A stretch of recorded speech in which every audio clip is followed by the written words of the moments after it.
Salut les Matos Locos, j'espère que tout le monde va bien. On se retrouve pour une vidéo spéciale. Voilà, je voudrais parler de quelques actualités qui ont un rapport avec le Paris Saint-Germain, des trucs dont les médias parlent. Donc, je voudrais aussi donner mon avis sur ce point-là. Alors, il y a plusieurs sujets sur cette vidéo. Le premier sujet, c'est Messi, Lionel Messi. Alors, il y a un journaliste qui a lâché une petite bombe, je crois que c'est un journaliste de Canal+, qui a lâché une petite bombe, qui a dit que la famille de Lionel Messi est en train de prendre des cours de français accélérés. Et Lionel Messi lui-même aussi. Voilà. Donc, ce qu'il a dit lui-même, je vais répéter ce qu'il a dit, c'est pas pour aller jouer à Manchester City. Quand tu prends des cours de français, c'est pas pour aller jouer à City. Hein, en général, c'est plutôt pour aller jouer dans un pays francophone. Donc, comme la Belgique n'a pas un grand club, n'a pas des grands clubs, Luxembourg non plus, la Suisse non plus, et je vois pas Messi aller jouer dans ces pays-là. Il ne reste que la France et le Paris Saint-Germain. Hein, je le vois pas non plus aller à Marseille, hein, jouer Messi. Donc, je pense que le seul club francophone où Lionel Messi peut se retrouver un jour, c'est le Paris Saint-Germain. Voilà, donc, vu ce qu'il a dit, le journaliste, il a dit que la plus grosse décision, ça sera sa femme qui prendra. Tu vois, il va écouter plus sa femme pour savoir où c'est que son mari va jouer l'année prochaine. Parce que si Messi vient, ça sera pas cet hiver, ça sera, je pense, au mercato d'été. Au prochain mercato d'été. Donc, je pense que, attendez-vous à voir arriver Lionel Messi l'année prochaine au Paris Saint-Germain à coût zéro. C'est-à-dire, pourquoi Messi ne restera pas à Barcelone? Parce que Barcelone est un club qui est en faillite. Leur dette s'élève à 900 millions, je crois, ou un truc comme ça, d'euros. Donc, le Barça est au fond du puits. Donc, ils ne peuvent plus payer des salaires exorbitants comme le salaire de Messi qui est de 80 millions, je crois, 90 millions d'euros.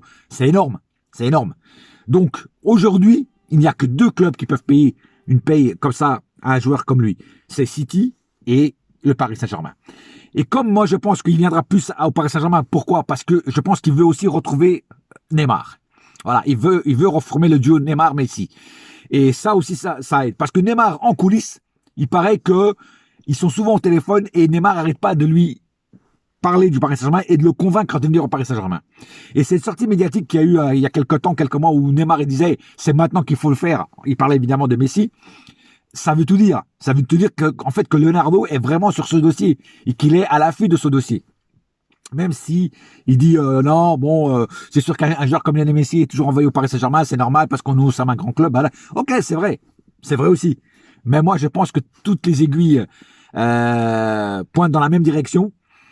Et je pense que l'année prochaine, je pense qu'on aura Lionel Messi à Paris. Alors moi, je dis franchement, c'est énorme. Même à l'âge qu'il a, c'est énorme. Parce qu'on ne refuse pas un Lionel Messi, même à l'âge qu'il a. Pour moi, Lionel Messi, tu lui fais encore un contrat de 3 ans. Et 3 ans, je pense qu'il va faire du sale. Voilà. Donc voilà. Donc je pense que mon avis, c'est que Messi, au mercato d'été, prochain mercato d'été sera sûrement au Paris Saint-Germain. Alors j'ai bien dit sûrement, il y a encore rien de fait, mais toutes les aiguilles pointent dans la même direction. Et là, ce qu'a sorti le journaliste, qui c'est sûr et certain, c'est pas une fake news, la famille de Messi est vraiment en train de prendre des cours de français accélérés. Donc ça veut tout dire. Voilà. Enfin, moi, c'est ce que je pense, en tout cas. Donc le futur nous le dira et on verra, on va attendre pour voir, mais en tout cas, c'est dans la bonne direction. Maintenant, passons à un autre sujet. L'arrivée probable de Dele Alli. Qu'est-ce que j'en pense de ce joueur? Alors, c'est un très bon joueur, même si en ce moment, à Tottenham, il ne joue pas parce que Mourinho ne lui fait pas confiance, ou ne l'aime pas, ou je sais pas ce qui se passe. Et c'est un joueur qui, en ce moment, n'est pas en super forme, mais il peut se relancer à Paris. Beaucoup de joueurs étaient sur le banc, voilà, comme Moise Kean à Everton, comme Bernat au Bayern, et puis ils sont arrivés à Paris, ils ont explosé. Pourquoi pas Dele Alli? Dele Alli apparemment serait d'accord à partir et à venir au Paris Saint-Germain rejoindre son ancien entraîneur Pochettino. Moi, ce que je pense, de l'arrivée probable de Dele Alli, c'est que personnellement, je trouve qu'on n'en a pas besoin de Dele Alli. Dele Alli, c'est un milieu. Mais déjà, au milieu, on a vraiment un embouteillage énorme. Après, ça dépend s'il y a aussi des départs. Si Draxler part, si Gay part, si Herrera part, alors là, oui, je prends direct Dele Alli. Mais il faut aussi des départs.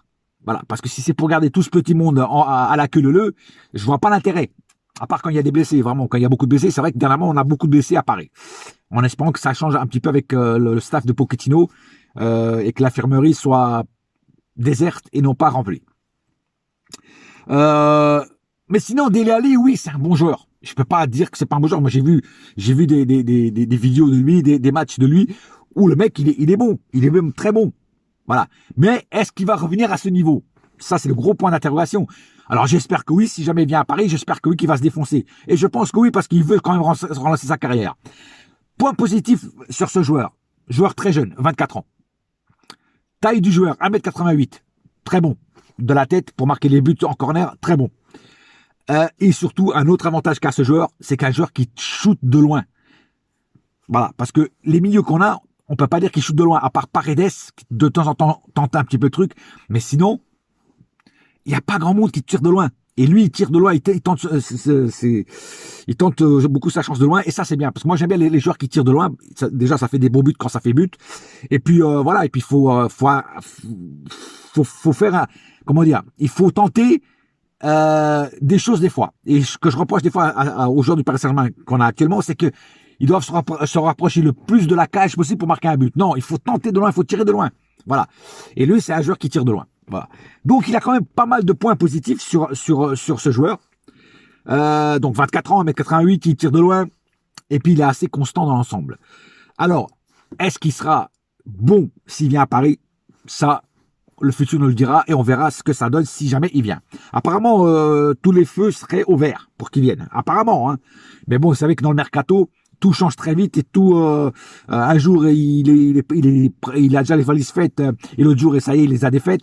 C'est ça le mercato. C'est pour ça que moi, je parle pas trop de mercato parce que c'est vraiment trop indécis le mercato, trop instable. Voilà, c'est un peu comme l'explosif, la liquide là. J'ai oublié son nom là. C'est pareil, c'est instable, c'est trop instable, tu vois. Voilà. Donc on verra ce que ça donne Dele Alli. Voilà, on verra et si jamais il vient, bah en tout cas on peut lui souhaiter que la bienvenue. Autre chose qui n'a rien à voir avec ça. Alors il y a des supporters qui sont venus m'envoyer des messages en MP en me disant il faut que tu parles de Tuchel à Chelsea. Mais moi je te dirais qu'est-ce que j'en ai à foutre de Tuchel, frère. Tuchel il est parti. Si jamais il va à Chelsea, apparemment c'est pas encore fait, mais si jamais il va à Chelsea, moi je juste un truc à dire, c'est je plains les joueurs qui ne joueront plus à leur poste. C'est tout. Voilà. Et après, vous dites, ouais, mais si jamais il réussit là-bas, si jamais il explose là-bas, on sera ridiculisé. Mais ridiculisé de quoi? De quoi on va être ridiculisé? À Paris, il ne faisait plus rien. S'il se relance à Chelsea, tant mieux pour lui. Moi, je lui souhaite pas du malheur à Tuchel, même s'il nous a cassé les culs pendant un moment. Mais moi, et puis il y en a qui disent, ouais, mais si tu te rends compte, si on rencontre Chelsea, puis qu'ils nous battent en Ligue des Champions, ce sera la honte. Mais la honte de quoi? La honte de quoi? Chelsea, c'est une équipe comme les autres. C'est une équipe comme les autres. S'ils nous battent, c'est qu'ils ont mieux joué que nous. C'est tout simplement. Voilà. Non, Tuchel, je vais même pas en parler. Voilà, il fait plus partie du Paris Saint-Germain, donc j'ai plus à en parler. Je dirais comme dans un film de Liam Neeson, hein, où il dit bonne chance. Bonne chance. Voilà, c'est tout ce que j'ai à dire sur Tuchel. Et puis, je pense avoir tout dit ce que je voulais dire sur cette vidéo. Voilà, en tout cas, si jamais il y a des nouveaux sujets que vous voulez même que je parle, vous me le dites, je ferai une vidéo et puis on verra ce que. Alors le mercato ferme le 2 février, hein, il reste plus que quelques jours, mais vous savez que Leonardo travaille toujours en sous-marin et attaque dans les derniers jours, donc on va attendre. Alors peut-être que ça sera Dele Alli, peut-être que ça sera un autre joueur, on verra, ou d'autres joueurs, peut-être Dele Alli plus un autre joueur encore, on sait pas, on verra bien. Moi en tout cas j'espère des partances. Draxler, Gay, Diallo, enfin je l'ai déjà dit sur mes autres vidéos, c'est ces joueurs-là que je veux qu'ils partent, voilà, parce qu'ils ne servent à rien. Herrera aussi, voilà, et les remplacer par des meilleurs joueurs. Ah oui, petite aussi, je vais donner mon avis très rapidement sur Florenzi, sur la levée de l'option d'achat de Florenzi. Est-ce une bonne nouvelle, une mauvaise nouvelle pour le Paris Saint-Germain? Moi, je trouve que c'est une bonne nouvelle. Je trouve que c'est une bonne chose parce que Florenzi, il a prouvé quand même qu'il était bon. Donc Florenzi, oui, je lève l'option d'achat et je le garde parce que trouver un défenseur droit qui a les qualités de Florenzi et qui fait des bons centres comme Florenzi, ça court pas les rues en ce moment. Voilà, donc oui, moi je suis pour lever l'option d'achat de Florenzi. Pour Moïskine, on ne sait pas s'il va rester, s'il va partir, on verra bien. En tout cas, il est prêté jusqu'au prochain mercato, on verra bien.